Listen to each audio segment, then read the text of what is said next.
AP రాష్ట్ర నాయకులు కంది Srinivas Reddy Adilabad 2 town police station బయట బాబు జగజీవన్ రామ్ జయంతి వేడుకలు నిర్వహించారు. బీజేపీ రాష్ట్ర అధ్యక్షుడు బండి సంజయ్ అరెస్టు నేపథ్యంలో ముందస్తుగా పోలీసులు ఆయన్ను అరెస్ట్ చేయడంతో స్టేషన్ ప్రాంగణంలోనే బాబు జగజీవన్ రామ్ చిత్రపటానికి పూలమాలలు వేసి నివాళులర్పించారు. పోలీస్ నిర్బంధాల మధ్య ఆయన జయంతిని జరుపుకున్నామన్నారు. దేశానికి ఆయన అందించిన సేవలను కొనియాడారు. జగజీవన్ రావు అనేక దళిత ఉద్యమాలకు స్ఫూర్తిగా నిలిచిన మహనీయుడన్నారు.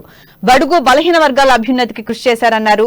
ఆయన సేవలను ప్రతి ఒక్కరూ స్మరించుకోవాలన్నారు. ఆయన వెంట దక్షిణ మధ్య railway board member GV Ramana, OBC Morcha రాష్ట్ర కార్యవర్గ సభ్యులు Nagarkar Shankar, Gimma Santosh Rao, BJP town general secretary Gandath Mahendra Kiran, Raj Kumar తదితరులు పాల్గొన్నారు.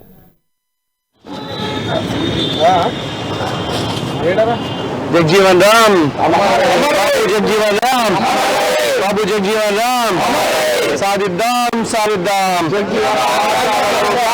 सादिद्दाम जगजीवन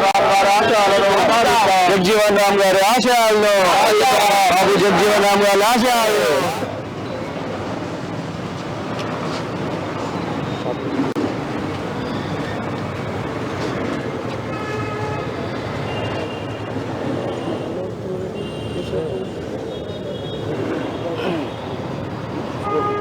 సాధిద్దాం సాధిద్దాం బాబు జగజీవన్ రామ్ గారి ఆశయాలను మాజీ ఉప ప్రధాని శ్రీ బాబు జగజీవన్ రామ్ గారు అనేక దళిత ఉద్యమాలకు స్ఫూర్తిగా నిలిచినటువంటి ఒక గొప్ప మహానాయకుడు. బలుగు బలహీన వర్గాలకు దళిత బిడ్డల ఆశయాల్ని స్వాతంత్రానంతరం అనేక రకాలుగా స్ఫూర్తిని అందించినటువంటి ఒక మహనీయుడు.